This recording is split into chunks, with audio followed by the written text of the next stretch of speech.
इस video lecture में हम डिस्कस करेंगे डेटा कलेक्शन मेथड्स को।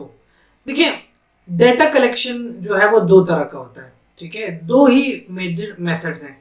एक होता है क्वालिटेटिव डाटा और उसको कलेक्ट करने के जो मेथड है क्वालिटेटिव मेथड, और दूसरा होता है डाटा क्वांटिटेटिव डाटा। ठीक है, और उसके जो कलेक्शन के मेथड्स हैं। इस वीडियो लेक्चर में स्पेसिफिकली हम डिस्कस करेंगे क्वालिटेटिव मेथड्स को, कि जब आप एक क्वालिटेटिव डाटा कलेक्ट करते हैं तो उसके क्या मेथड्स होते हैं। स्पेसिफिकली देखा जाए तो इंटरव्यूज के थ्रू आप डाटा कलेक्ट कर सकते हो। एक तरीका हो गया इंटरव्यू। ठीक है, इसके अलावा दूसरा तरीका होता है फोकस ग्रुप, यानी ग्रुप की शक्ल में आप डाटा कलेक्ट करते हो। दो तरीके। और तीसरा तरीका होता है आपके पास कि आप डाटा कलेक्ट करने के लिए ऑब्जर्वेशंस करते हैं। तो डाटा कलेक्शन के क्वालिटेटिव डाटा कलेक्शन के तीन तरीके हैं: इंटरव्यू करना, ग्रुप फोकस ग्रुप और ऑब्जर्वेशन करना। ठीक है, तीनों को अलग अलग डिस्कस करते हैं और इनकी डिटेल को समझते हैं कि कब कौन सा मेथड इस्तेमाल करते हैं और इनके क्या क्या फायदे और क्या क्या लिमिटेशंस होती हैं। सबसे पहली चीज होती है इंटरव्यू। इंटरव्यू का मतलब सादा सा है कि किसी पर्सन से आप डायरेक्ट क्वेश्चन पूछते हो। अब आपके जहन में एक सिनेरियो होना चाहिए कि फर्ज कीजिए आप कहीं पे रिसर्च कर रहे हो, लेट सपोज किसी कॉलेज के ऊपर रिसर्च कर रहे हो और जो वहाँ के स्टूडेंट्स हैं उनसे आपने डाटा कलेक्ट करना है। वो स्टूडेंट्स आपका सैंपल है। अब हर एक स्टूडेंट से अलग अलग क्वेश्चन करना, ठीक है, इंटरव्यू लेना। इंटरव्यू में क्या करते हैं, क्वेश्चंस पूछते हैं। तो हर एक स्टूडेंट से क्वेश्चंस पूछना, ठीक है, ये क्या होता है, बेसिकली डाटा कलेक्शन है इंटरव्यू के थ्रू। हम इंटरव्यू के थ्रू क्यों क्वेश्चन पूछते हैं, सवाल ये उठता है। इंटरव्यू का मकसद होता है किसी के एटीट्यूड्स को समझना, बिहेवियर्स को समझना, एक्सपीरियंसेस को समझना। अगर आपने अपने पार्टिसिपेंट का, जो इस पे आप रिसर्च कर रहे हो, उसके डीप थॉट्स को समझना है, उसकी डीप अंडरस्टैंडिंग करनी है कि उसका एटीट्यूड कैसा है, बिहेवियर कैसा है, एक्सपीरियंसेस कैसा है, तो इसको अगर डिटेल में समझना है, याद रखिए डिटेल में समझने के लिए आपको इंटरव्यू करना पड़ेगा। ठीक है, इंटरव्यू दो तरह के होते हैं। एक होते हैं अनस्ट्रक्चर्ड इंटरव्यू, ठीक है, और एक होते हैं सेमी स्ट्रक्चर्ड इंटरव्यू। इंटरव्यू की दो टाइप्स होती हैं जिसको भी हम समझेंगे। एक टाइप है अनस्ट्रक्चर्ड और एक टाइप है सेमी स्ट्रक्चर्ड। दोनों के बीच में सादा सा डिफरेंस है। अनस्ट्रक्चर्ड जो इंटरव्यू होता है वो बिल्कुल ओपन क्वेश्चंस होते हैं। उसमें कोई भी ऑप्शन आप अपने पार्टिसिपेंट को नहीं देते, बिल्कुल ओपन क्वेश्चंस होते हैं। और सबसे इंपॉर्टेंट बात, जो क्वेश्चंस है ना, उसकी तरतीब के हवाले से और क्वेश्चन के हवाले से वो बिल्कुल डिफरेंट होते हैं हर एक स्टूडेंट के लिए। ठीक है, वो डिपेंड करते हैं कि आपका स्टूडेंट किस तरह का आंसर करता है, तो उसके आंसर के मुताबिक आप उसे दूसरा क्वेश्चन पूछते हो।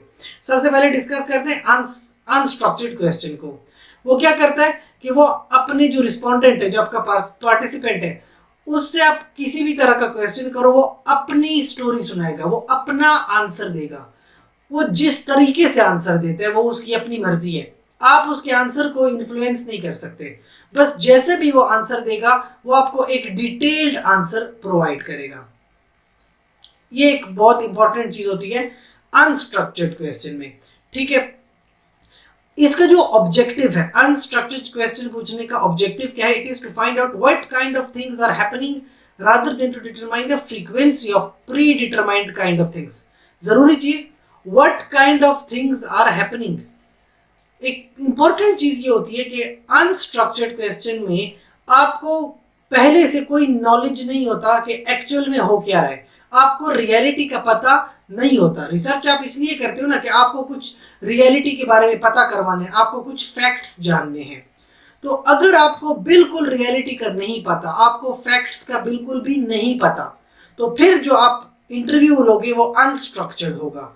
ठीक है, पहले से आप कुछ नहीं जानते, बस आपके पास एक लिस्ट ऑफ टॉपिक्स है, एक लिस्ट ऑफ क्वेश्चंस है, और वो आप अपने रिस्पोंडेंट से पूछते हो। और ये देखिए, questions are phrased which order they come vary from one interview to the next process. एक स्टूडेंट से आपने जो क्वेश्चन पूछे, फिर दूसरे की बारी आई, दूसरे के क्वेश्चन मुख्तलिफ होंगे, पहले के क्वेश्चन मुख्तलिफ होंगे, तीसरे के क्वेश्चन मुख्तलिफ होंगे। क्यों? क्योंकि पहला आपको अलग तरीके से आंसर करेगा, दूसरा अलग तरीके से आंसर करेगा, तीसरा अलग तरीके से आंसर करेगा। तो क्योंकि हर बंदा अपने अपने आंसर्स डिफरेंट दे रहा है, तो फिर उनसे क्वेश्चन भी आप डिफरेंट करते हो। इसकी दूसरी टाइप होती है सेमी स्ट्रक्चर्ड इंटरव्यू। ठीक है, सेमी स्ट्रक्चर इंटरव्यू में जो मेजर क्वेश्चंस होते हैं ना, बड़े बड़े क्वेश्चन, वो तकरीबन तमाम ही रिस्पोंडेंट्स के सेम होते हैं। यानी एक इंटरव्यू है पर थोड़ा सा एक दूसरे के साथ मिलता जुलता है, सेमी स्ट्रक्चर्ड है। लोगों से जो क्वेश्चन पूछते हो, बड़े बड़े क्वेश्चन तकरीबन सेम होते हैं। उनकी जो सीक्वेंस होती है, क्वेश्चन की सीक्वेंस थोड़ी बहुत चेंज हो सकती है, लेकिन डाटा कलेक्ट करने के लिए जब आप इन लोगों का इंटरव्यू करोगे तो तकरीबन बड़े बड़े क्वेश्चन सेम ही पूछते हो। ये तब सुटेबल होता है, सेमी स्ट्रक्चर इंटरव्यू तब करते हो जब आपको कुछ ना कुछ आइडिया होता है कि what is happening in the environment, कुछ ना कुछ रियलिटी अगर आपको पता है। ठीक है, कोई प्रॉब्लम है जिसकी कुछ ना कुछ रियलिटी आप जानते हो, ज्यादा नहीं, पूरी रियलिटी जानते हैं तो रिसर्च करने का फायदा ही नहीं है।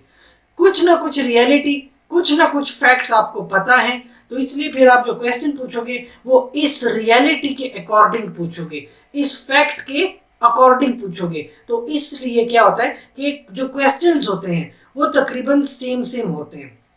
मैं आपको एक सिंपल सी एग्जांपल देता हूँ।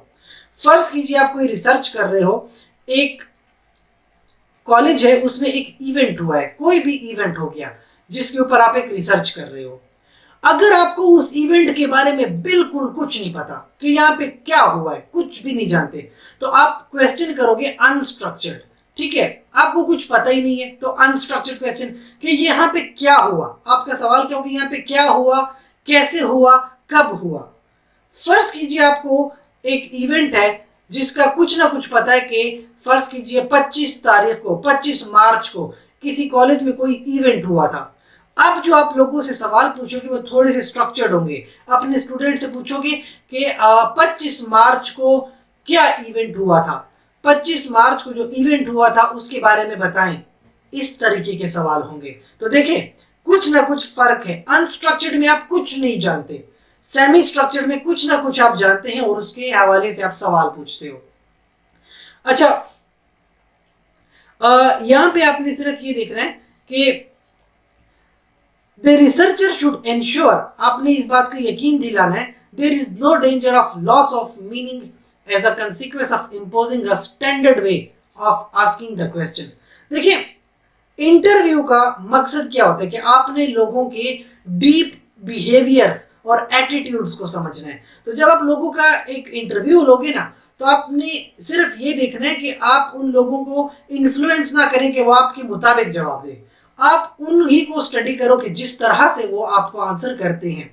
और आप एक पहले पायलट इंटरव्यू ले सकते हो। पायलट इंटरव्यू का मतलब एक बड़ी पॉपुलेशन पे डायरेक्ट ना जाओ, छोटी सी 10-15 लोगों से पहले इंटरव्यू ले लो और देखो कि क्या आप जो सवाल पूछ रहे हो क्या आपको उसके मुताबिक जवाब भी मिलते हैं कि नहीं। तो पहले एक पायलट स्टडी होती है, एक छोटा सा एक सेशन करते हो इंटरव्यू का। अगर तो आपको जवाब सही मिलते हैं और आपको डाटा कलेक्ट होता है, फिर आप एक कंप्लीट इंटरव्यू पे चले जाते हो।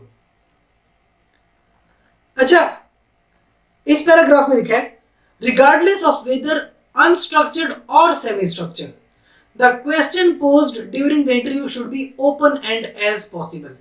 कहते हैं कि चाहे आप अनस्ट्रक्चर्ड इंटरव्यू करते हो चाहे सेमी स्ट्रक्चर्ड इंटरव्यू करते हो, आपने जो सवाल पूछना है वो ओपन एंडेड क्वेश्चन होना चाहिए।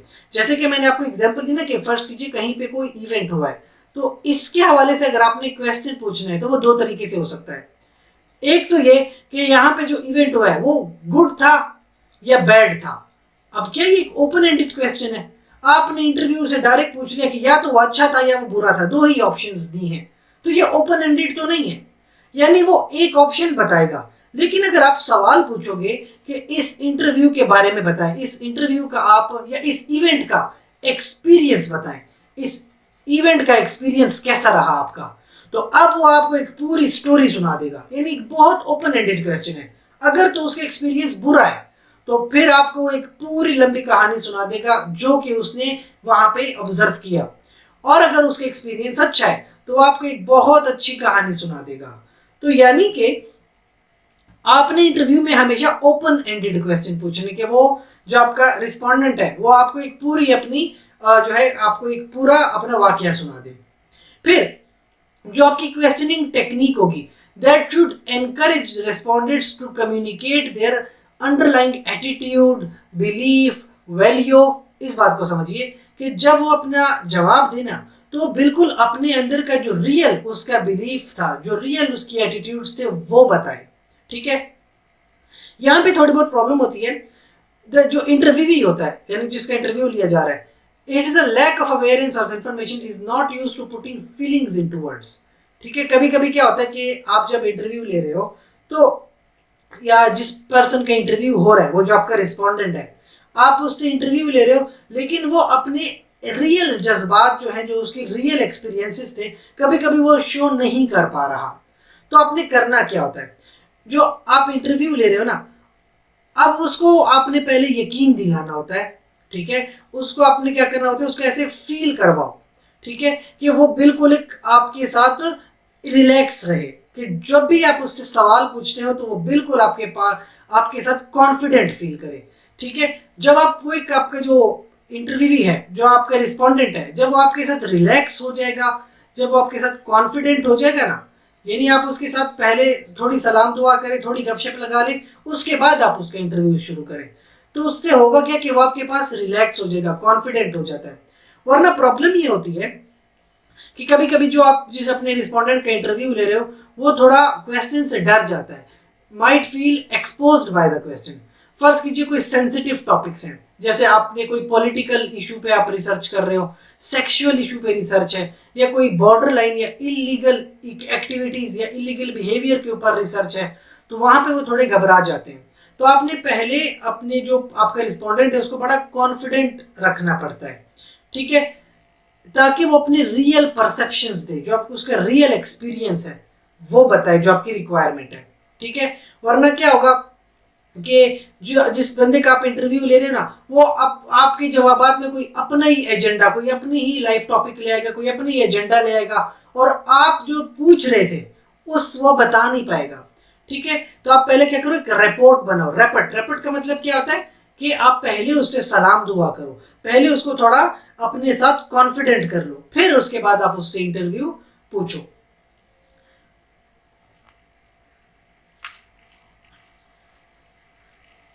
अच्छा, जब आप इंटरव्यू कर रहे हो तो इस तरह से आपको कुछ ट्रेनिंग की जरूरत पड़ती है, आप थोड़ा डिटेल में समझना चाहो कि इंटरव्यू कैसे किया जाता है, ओपन एंडेड क्वेश्चन कैसे होते हैं, क्लोज एंडेड कैसे होते हैं, स्ट्रक्चर्ड और सेमी स्ट्रक्चर्ड कैसे होता है, इसकी डिटेल अगर आपने जाननी है तो जो आपके पास एक यहाँ पे रेफरेंस दिया गया है, फील्डिंग और थॉमस का आर्टिकल है, उसको पढ़ सकते हो, ताकि इंटरव्यू के जो टॉपिक है उसकी आप वहां से आप जो है वो आपको एक प्रॉपर उसका नॉलेज मिले। नेक्स्ट तरीका जो होता है डाटा कलेक्शन का, that is called as focus group. Focus group सादा सी बात में बताऊं, 6 से 10 लोग होते एक ग्रुप में। इस तरह आप उनको गोल बिठा सकते हो, 6 से 10 लोगों को इस तरह टेबल के अराउंड बिठा दो और उनको कोई टॉपिक दे दो। ठीक है, जो आप जिस टॉपिक पे आप रिसर्च कर रहे हो वो टॉपिक दे दो कि ये टॉपिक को डिस्कस करें। तो इस तरह फोकस ग्रुप होता है। जब वो उस टॉपिक को डिस्कस करते हैं तो फिर वो जो है अपने रियल जो उनके एक्सपीरियंसेस होते हैं, उनको वो जो रियल एटीट्यूड्स हैं, फीलिंग्स हैं, बिलीव्स हैं, वो अपने एक्सप्रेस करते हैं, और आप यहाँ से बैठकर उनको ऑब्जर्व करते हो और डाटा कलेक्ट करते हो। इसको फोकस ग्रुप कहते हैं। ठीक है, अच्छा, जब आपने ये ग्रुप्स बनाने हैं तो आप सिर्फ ये देखें कि ये तभी ये ग्रुप्स यूजफुल होते हैं जब जो आपने लोग बिठाए हुए उनमें कुछ पावर डिफरेंसेस होते हैं, डिसीजन, कुछ पार्टिसिपेंट्स होंगे आपके, कुछ डिसीजन मेकर्स होंगे, कुछ प्रोफेशनल्स होंगे। तो क्या होगा कि एक ही टॉपिक को कुछ यहाँ पे डिसीजन मेकर्स डिस्कस कर रहे हैं, यानी एक ओहदे पे लोग बैठे हुए हैं, कुछ प्रोफेशनल लोग यहाँ पे बैठे हुए हैं, वो उस टॉपिक पे अपने जो है वो रिस्पॉन्ड कर रहे हैं, कुछ और पार्टिसिपेंट्स होंगे वो अपना रिस्पॉन्स दे रहे हैं।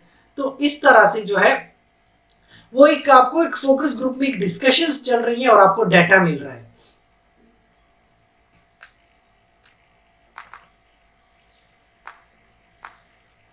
अच्छा, जो फोकस ग्रुप है उसकी कुछ लिमिटेशंस हैं, कुछ यहाँ पे प्रॉब्लम्स भी आती हैं जिसको आपने देखना होता है। सबसे पहले तो ये कि the researcher has less control over the produced data. देखो जो यहाँ पे आपने लोग बिठाए हुए हैं, ठीक है, अब ये लोग मुख्तलिफ तरह की बातें कर रहे हैं, कुछ रेलिवेंट बातें होंगी, कुछ बहुत ही इररेलिवेंट बातें होंगी। तो जो डाटा प्रोड्यूस हो रहा है ना, आपको उस पर कंट्रोल नहीं है, बस वो आपस में लगे हुए हैं और आप डाटा कलेक्ट कर रहे हो। अब वो डाटा आपके लिए यूजफुल है या यूजफुल नहीं है, इस पे आपका कंट्रोल कम होता है। दूसरा, the researcher has little control over the interaction. ये जो आपस में बातें कर रहे हैं ना, अब आप इनको ये नहीं कह सकते कि ये बातें करो, ये बातें ना करो। उनकी अपनी मर्जी है कि वो जिस तरह से टॉपिक को डिस्कस कर रहे हैं। तो यहाँ पे आपका बड़ा कम कंट्रोल होता है और आपका डाटा बड़ा मुश्किल हो जाता है कि आप एक रेलिवेंट डाटा कलेक्ट करें। तीसरी चीज होती है, the researcher have difficulties in recruiting assembling the focus group. अब ये जो 6 से 10 लोग हैं, इनको आपने पहले तो इकट्ठा करना है, ठीक है, इनको आपने रिक्रूट करना है, एक टाइम जगह पे इकट्ठा करना है, कौन सी डेट को मिलेंगे, क्या टाइम होगा। ये जो हेल्थ केयर प्रोफेशनल्स हैं, इनकी अपनी बहुत बिजी स्केड्यूल्स होंगे, कुछ इनके अपने रेजिस्टेंसेस होंगे, कुछ चीज़ें जो है ये रेजिस्ट करती होंगे। तो ये बड़ा मुश्किल होता है आपके लिए कि 10 लोगों को एक टाइम पे एक जगह पे बिठाओ और वो आपस में डिस्कस कर सके। चौथी चीज़ होती है, अच्छा आप यहाँ पे कॉन्फिडेंशियलिटी और एनोनिमिटी इंश्योर नहीं करवा सकते कि इनका जो डाटा कलेक्ट होगा वो बिल्कुल कॉन्फिडेंशियल होगा, बिल्कुल छुपा होगा, क्योंकि ये जो बात कर रहे हैं ये तो आपस में एक दूसरे से डिस्कस कर रहे हैं। तो ये जो डाटा गैदर हो रहा है, अब सिर्फ आप तो नहीं है जिसको डाटा मिल रहा है, ये आपस में भी तो चीज़ें शेयर कर रहे हैं। तो फिर यहाँ पे मुश्किल हो जाती है कि ये डाटा जो कलेक्ट हो रहा है ये कॉन्फिडेंशियल रहेगा, ये बाहर भी फैल सकता है, ये लीक भी हो सकता है, क्योंकि तकरीबन 6 से 10 लोगों को डाटा मिल रहा है। तो जब भी आपने फोकस ग्रुप की हालत में डाटा कलेक्ट करना है तो कुछ चीजें हैं जो पहले से आपने पूरी करनी होंगी। पहली चीज क्या है, क्या रिक्वायरमेंट है, रिक्रूटमेंट प्रोसेस। आप ये 6 से 10 लोग जो हैं इनको आप रिक्रूट कैसे करोगे कि इनका इंटरव्यू करना है, इनका आपने डाटा कलेक्ट करना है। फिर आपने दूसरा काम करना है, इन लोगों को डेट बतानी है, टाइम बताना है कि जिस डेट और टाइम के ऊपर जो है ये एग्री कर जाए। फिर आपने प्लेस बतानी है कि किस जगह के ऊपर हमने बैठ के ये सेशन लेना है। याद रखिए ये सेशन घर पे ना हो, ये सेशन ऑफिस में ना हो, घर से या ऑफिस से यानी लिविंग प्लेस या वर्क प्लेस से दूर हो कहीं, ठीक है। और एक चीज, ये डायरेक्ट मोबाइल के जरिए, टेलीफोन के जरिए भी आप इनको कनेक्ट करवा सकते हो, ऑनलाइन के जरिए भी आप इनको कनेक्ट करवा सकते हो। फिर रिकॉर्डिंग फैसिलिटी भी हो, आपने याद रखिए डाटा कलेक्ट करना है, तो डाटा कलेक्ट करने के लिए आप इनकी जो डिस्कशन है उसको रिकॉर्ड कर सको, रिकॉर्डिंग फैसिलिटी होनी चाहिए। फिर आपके साथ एक को मॉडरेटर, एक मॉडरेटर तो आप हो, साथ में एक दूसरा मॉडरेटर भी हो जो आपके लिए इस डाटा को मॉनिटर करे, रिकॉर्ड करे। अब उसके पास कुछ इक्विपमेंट हो कि जिससे वो इस डाटा को रिकॉर्ड कर सके। और फिर क्या करना होता है, आपने अपने इन लोगों को बताना पड़ता है कि ये जो इसका सेशन है तकरीबन 1 से 2 घंटे का सेशन है, तो टाइम लिमिट बतानी होती है कि 1 से 2 घंटे के अंदर ही ये तमाम अपने इस डाटा को, अपने जो टॉपिक है उसको डिस्कस कर सकें, तो टाइम बताना पड़ेगा। और as a role of moderator आप बहुत ही क्लियर होने चाहिए कि आपका क्या रोल होगा, ठीक है। क्लियरली आप तमाम चीज़ें एक्सप्लेन कर दो, इस ग्रुप की तमाम चीज़ें आपको एक्सप्लेन होनी चाहिए और उनको एक्सप्लेन करें। आप बीच में क्वेश्चन पूछ सकते हैं। अगर कोई एक पार्टिसिपेंट है वो बिल्कुल खामोश है, वो डाटा ही नहीं दे रहा, टॉपिक ही नहीं दे रहा, तो आप उस पार्टिसिपेंट को बोल सकते हो कि आप भी अपना इनपुट दें, आप भी जो है इंटरेक्ट करें। फोकस ग्रुप को मजीद डिटेल में समझने के लिए यहाँ पे आपको एक दिया गया रिसर्च पेपर है, मॉर्गन और ब्लर एट आल का 2001 में और 1998 में जो पेपर आया था, उसको आप डिस्कस कर सकते हो, पढ़ सकते हो, आपको फोकस ग्रुप के बारे में मजीद जानकारी मिलेगी। तीसरा तरीका होता है ऑब्जर्वेशन, ठीक है, सिर्फ मुशाहिदा करना, बस दूर से बैठ के सिर्फ देखने को ऑब्जर्वेशन कहते हैं। पहले भी आपको मैं एक लेक्चर में बता चुका हूं कि ऑब्जर्वेशन भी 2 तरीके से होती है। एक होती है पार्टिसिपेंट ऑब्जर्वेशन, पार्टिसिपेंट ऑब्जर्वेशन, और एक होती है नॉन पार्टिसिपेंट ऑब्जर्वेशन। सिंपल सा दोनों में फर्क होता है। आप क्या करते हो, फर्ज कीजिए आप एक क्लास के ऊपर रिसर्च करते हो, ये एक 7th सेमेस्टर की क्लास है और इसके अंदर स्टूडेंट बैठे हुए और आप उनको ऑब्जर्व करते हो। तो पार्टिसिपेंट ऑब्जर्वेशन में क्या होगा कि आप खुद उस क्लास में जाके बैठ जाओगे, इन लोगों से गपशप भी लगाओगे और इनसे डाटा भी ऑब्जर्व करोगे। ये होती है participant observation. Non participant observation कैसे होती है कि आप इस क्लास के बाहर बैठ जाओगे और इस बाहर से इन लोगों को ऑब्जर्व करोगे, आप खुद इनके साथ शामिल नहीं होंगे। ये नॉन पार्टिसिपेंट ऑब्जर्वेशन होती है। और ये जो ऑब्जर्वेशनल रिसर्च होता है इसको एथनोग्राफर भी कहते हैं, ठीक है। ये क्या करता है, ये डिस्कवर करता है प्रैक्टिसेस को और मीनिंग्स को, ठीक है। इस ग्रुप को ये ऑब्जर्व करता है। The researcher sets out to identify meanings people develop about their existence.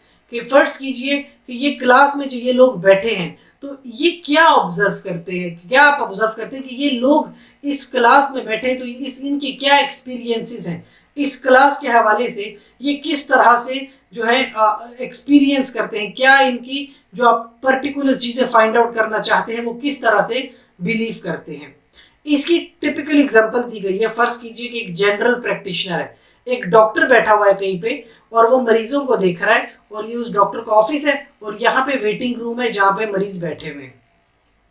अब आप इन मरीजों को, ये जो वेटिंग रूम है, इन मरीजों को आप ऑब्जर्व करना चाहते हो, ठीक है।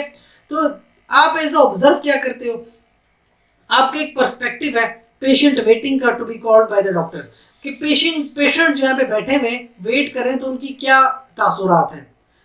आप ऑब्जर्व करोगे interaction of the people present, कि ये जो लोग यहाँ पे बैठे हुए ये क्या इंटरेक्ट करते हैं। जैसे यहाँ पे रिसेप्शनिस्ट बैठा होगा, कुछ पेशेंट्स होंगे, इसके अलावा क्लीनिंग स्टाफ आएगा, अच्छा नर्स वगैरह भी यहाँ से गुजरते होंगे। तो ये लोग किस तरह से एक दूसरे से इंटरेक्ट कर रहे हैं। अब यहाँ पे क्या कर सकते हो, आप जब ऑब्जर्वेशन कर सकते हो तो डिफरेंट आप मेथड्स इन्वॉल्व कर सकते हो। यहाँ पे आप क्या कर सकते हो, अनस्ट्रक्चर्ड कन्वर्सेशंस या इंटरव्यू भी कर सकते हो, यानी आप पार्टिसिपेट कर सकते हो, अनस्ट्रक्चर्ड कन्वर्सेशंस कर सकते हो, नोट्स बना सकते हो, ऑडियो वीडियो रिकॉर्ड कर सकते हो। जाहिर सी बात है आप इजाजत लेके ही करते हो, ठीक है।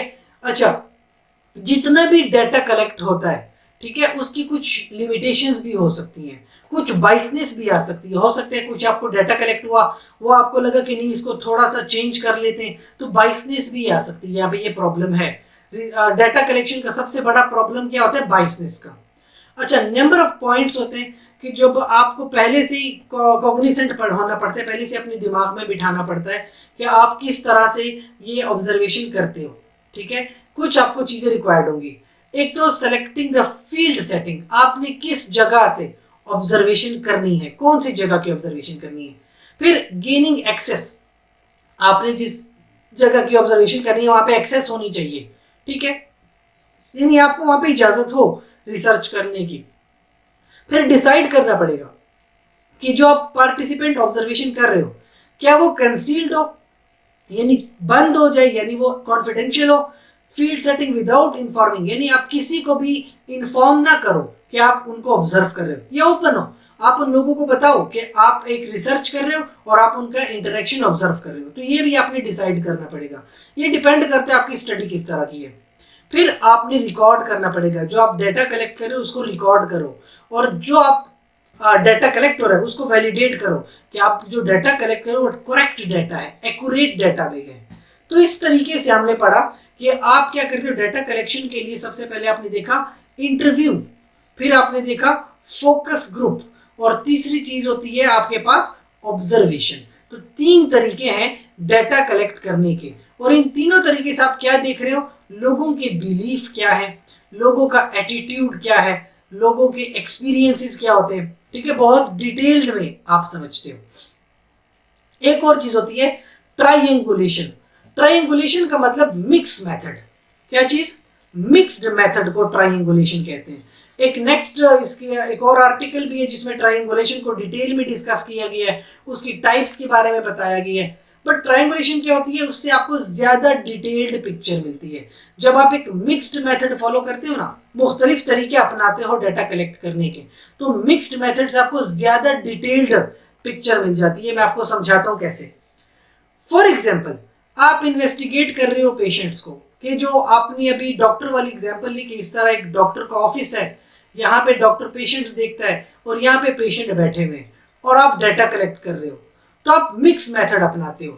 कैसे अपनाते हो, ठीक है। सबसे पहले आप क्या करते हो, ऑब्जर्वर जो है इंटरेक्शन करते हो कंसल्टेशन रूम में। ये जो आप डॉक्टर और पेशेंट का जो आपस में कंसल्टेशन चल रही है उसको ऑब्जर्व करते हो। तो ये एक डाटा सेट कलेक्ट हो रहा है, ऑब्जर्वेशन, सिर्फ ऑब्जर्वेशन का डाटा सेट कलेक्ट हो रहा है। जब पेशेंट और डॉक्टर के बीच में बात हो रही है आप ऑब्जर्व कर रहे हो, एक डाटा सेट कलेक्ट हो गया। इसके अलावा पेशेंट डॉक्टर के जाने से पहले आप पेशेंट से इंटरव्यू करते हो। तो एक इंटरव्यू यहाँ पे हो गया कि डॉक्टर के पास जाने से पहले आपने पेशेंट का इंटरव्यू कर लिया। फिर ऑब्जर्वेशन के बाद जब पेशेंट बाहर आया तो आपने एक बार फिर से उस पेशेंट का इंटरव्यू कर लिया। ठीक है, तो patient prior to the doctor भी इंटरव्यू हो गया और आफ्टर कंसल्टेशन भी इंटरव्यू। तो दो इंटरव्यूज आपके पास हो गए, एक आपके पास यहाँ पे ऑब्जर्वेशन हो गया। और फिर ये जो लोग आपस में बैठे हुए इनका आपस में एक फोकस ग्रुप करवा दिया। यानी 4 तरीके से आपने डाटा कलेक्ट किया। आपने कैसे डाटा कलेक्ट किया, ऑब्जर्वेशन भी की, फोकस ग्रुप भी किया और इंटरव्यू भी ले लिए। इंटरव्यू क्या हो गए कि आपने पहले भी इंटरव्यू लिया डॉक्टर से पहले और डॉक्टर के बाद भी इंटरव्यू लिया। तो जब आपने एक ही तरह के लोगों पे 4 तरीके से डाटा कलेक्ट किया है तो यानी आपके पास एक बहुत डिटेल्ड डाटा आ गया है। 3 डिफरेंट मेथड्स आपने अपनाए और 4 डाटा सेट मिले। कैसे 4 डाटा सेट, 3 मेथड्स कौन से, ऑब्जर्वेशन नंबर 1, फिर फोकस ग्रुप नंबर 2 और तीसरा इंटरव्यू। 4 डाटा सेट कैसे, पहला डाटा सेट ऑब्जर्वेशन का, दूसरा डाटा सेट फोकस ग्रुप का, तीसरा डाटा सेट डॉक्टर से बात करने से पहले वाला इंटरव्यू और चौथा डॉक्टर के डिस्कशन के बाद वाला इंटरव्यू। तो 4 डाटा सेट हो गए। अब आपको पेशेंट के एक्सपीरियंसेस ज़्यादा डिटेल में समझ आएंगे कि क्या बेसिकली हो रहा है, पेशेंट के क्या एक्सपीरियंसेस हैं और किस तरह के पेशेंट के तासुरात क्या बनते हैं। डॉक्टर के हवाले से पेशेंट क्या क्या उसकी जो है जो एक्सपीरियंस है, क्या क्या तासुरात डॉक्टर के हवाले से पेशेंट के बने हैं, पूरी डिटेल में अब आपको चीज़ें समझ में आने लगती हैं। तो ये होता है ट्रायंगुलेशन। ट्रायंगुलेशन क्या मतलब, जब आप मिक्स मेथड अपनाते हो तो मिक्स मेथड की वजह से आपको बहुत डिटेल्ड में चीज़ें समझ में आती हैं। अच्छा, एक और तरह की रिसर्च होती है, उसको डॉक्यूमेंट रिसर्च कहते हैं। इसका सादा सा मतलब है कि फर्ज कीजिए आपको कोई डॉक्यूमेंट मिलता है, ठीक है। अब डॉक्यूमेंट है, लेट सपोज पाकिस्तान इंडिपेंडेंस का कोई डॉक्यूमेंट है कि पाकिस्तान 1947 में आज़ाद हुआ, एक डॉक्यूमेंट है, उसके ऊपर आप रिसर्च करना चाहते हो, आप उस डॉक्यूमेंट की डिटेल्स को समझना चाहते हो, तो आप क्या करते हो, इसके हवाले से आप लिटरेचर स्टडी करते हो। आप किसी लाइब्रेरी में जा सकते हो, आप लाइब्रेरी के अलावा इंटरनेट के ऊपर जा सकते हो, आप बुक्स पढ़ सकते हो, आप रिसर्च आर्टिकल पढ़ सकते हो, ठीक है। इस डॉक्यूमेंट के हवाले से डाटा कलेक्ट करते हो और इस डॉक्यूमेंट की डिटेल्स को समझते हो। डायरीज पढ़ो, लेटर्स पढ़ो, फोटोग्राफ्स देखते हो, ठीक है। आप मुख्तलिफ तरह के लेटर्स पढ़ते हो, गवर्नमेंट पेपर्स, पब्लिसिटी मटेरियल्स, तमाम चीज़ें पढ़ते हो इस डॉक्यूमेंट के हवाले से, क्योंकि आप इस डॉक्यूमेंट के ऊपर रिसर्च कर रहे हो। अब कुछ चीज़ें हैं जो आपको पता हो कि जब आप इस डॉक्यूमेंट के हवाले से कुछ चीज़ पढ़ते हो तो कुछ चीज़ें, एक क्वेश्चनेयर अपने पास बना लो। एक क्वेश्चनेयर बना लो कि जब भी आपने किसी बुक को पढ़ना है या किसी आर्टिकल को पढ़ना है तो उसमें से कौन कौन सी चीज़ें देखनी है इस 1947 डॉक्यूमेंट के हवाले से। सबसे पहली चीज़ तो अपने टाइटल देखना है। जो बुक आप पढ़ने वाले हो, जो आप रिसर्च आर्टिकल पढ़ने वाले हो, तो टाइटल देखो, क्या टाइटल इस पाकिस्तान इंडिपेंडेंस के हवाले से है। फिर डेट ऑफ पब्लिकेशन, कि ये कब वो बुक या वो आर्टिकल कब पब्लिश हुआ है, तो आपको डाटा मिलेगा। किस तरीके का डॉक्यूमेंट है, किस काइंड ऑफ डॉक्यूमेंट है, कैसी बात करता होगा। फिर आप जब उसको फर्स्ट टाइम रीड करो, उसके बाद आपने रीडिंग करनी है। अब जब आप रीडिंग करोगे तो उस रीडिंग के दौरान आप देखो क्या ये रेलिवेंट रीडिंग है, क्या इसकी इंपॉर्टेंस है, इसकी किस टाइप का ये है, क्या कॉन्टेक्स्ट है, ये डॉक्यूमेंट लिखा क्यों गया, इस तरह के हवाले से बात पढ़ोगे। मेथड पढ़ो, ये डॉक्यूमेंट किस तरह से डेवलप किया गया, ये बुक है डेवलप कैसे हुई है, ये जो आर्टिकल है कैसे डेवलप हुआ, क्या पर्पस था, क्या स्कोप था, किन किन चीज़ों को ये कवर करता है, क्या ऑब्जेक्टिव है, इन तमाम चीज़ों को आप देखोगे। फिर आपको ज़्यादा समझ आएगा आर्टिकल का।